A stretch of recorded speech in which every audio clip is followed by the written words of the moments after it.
Welcome, students! Today we will be dissecting and analyzing the various ingredients of classroom assessment strategies, such as summative, paper pencil, performance, criterion reference, norm reference, formative, formal, standardized, teacher developed, traditional. authentic. informal.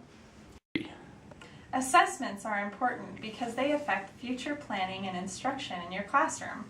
They can predict when to move on to the next unit of topic, or they can even change your classroom climate, creating a place where your students feel safe or threatened by the exams that you give them. Hello, my name is Mr. Dr. Professor. I see you've caught me in a bit of light reading. I'm here to talk to you about paper pencil assessments. They, as the name implies, use paper and pencil.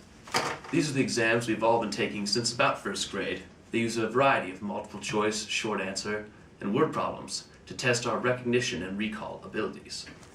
Recognition tasks require us to identify incorrect statements out of a whole list of statements. Recall tasks only require us to retrieve information from our long-term memory. There are several advantages to paper pencil assessments, the first of which being that it's very practical and you can assess a large quantity of information in a short amount of time. Unfortunately, paper pencil assessments are not always a good reflection of what students actually know. Many tend to cram and then forget everything they have learned the moment the test is over. Paper pencil assessments are often compared with performance assessments. Performance assessments allow students to work on both group and individual projects. They also allow greater creativity for both the student and the assessor. They are unfortunately often unpractical, and research has shown that one performance assessment does not necessarily show what the student actually knows. Multiple assessments should be given, or combined with other assessments for a more cumulative understanding of the student's knowledge. Oh, hello there. My name is Miss Meniscus. We're going to be talking about informal assessment. This is very spontaneous, unplanned.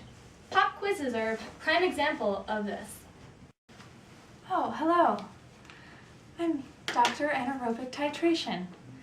I was just finishing up a lesson plan based off of some formative assessments that I did. Formative assessments are ongoing, so they have a greater potential to enhance learning and achievement. They help us adjust and develop lesson plans based on what our students get on those assessments. So that's just what I was finishing up. My favorite kind of formative assessment is a rubric.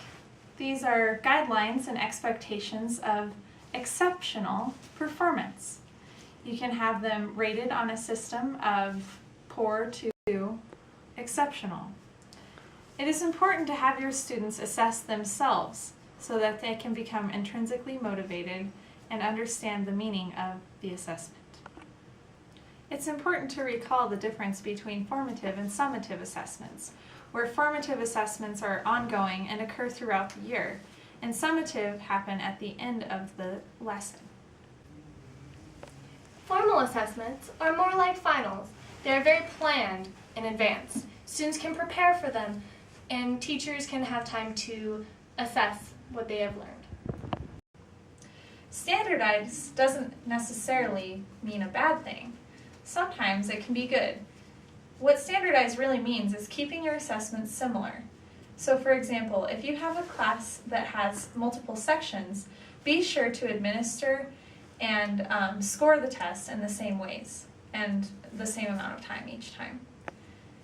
Now, if you have a teacher-developed test, you have something that is developed specifically for your class.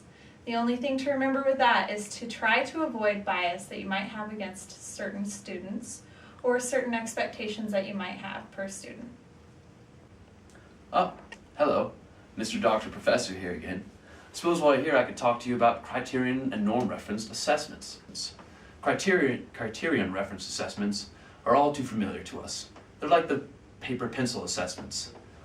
They require the teacher to construct a series of standards that show a mastery of a concept.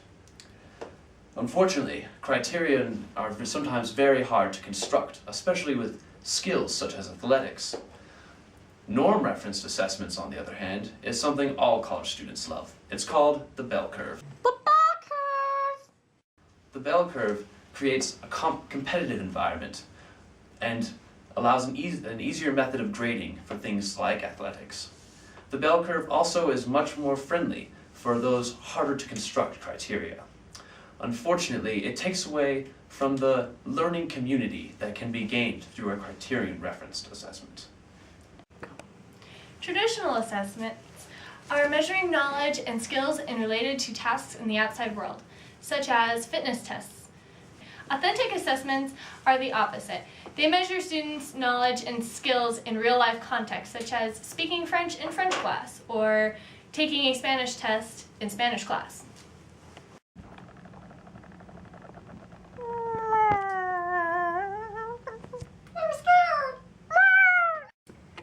My name is Skylin Bourne, and I have test anxiety.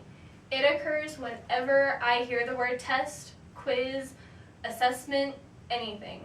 When they tell me pull a paper out and a pen or pencil, I freak. And I'm also constantly worrying that I'm not going to be up to par. The causation for this is because of my negative past experience taking tests. Failing is just not how I like to do things. Also, some people deal with it because they have learning disabilities.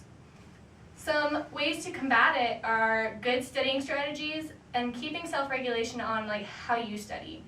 Also, the different types of assessments can really impact someone's anxiety. We all really have anxiety. Hi, I'm Selena Hammer, and I have test anxiety. I'm Skylin Bourne, and I have test anxiety. I'm Caleb Huber, and I have test anxiety. Stay classy, UW. Pizza!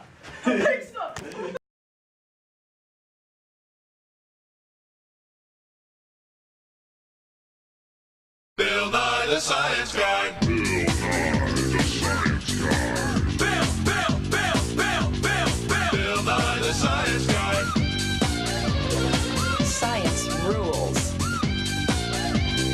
Bill Nye the Science Guy. Inertia is a property of matter. Bill Nye the Science Guy. Bill Nye the Science Guy. Science rules. Bill Nye the Science Guy. Bill Nye the Science Guy. T minus 7 seconds. Bill Nye the Science Guy.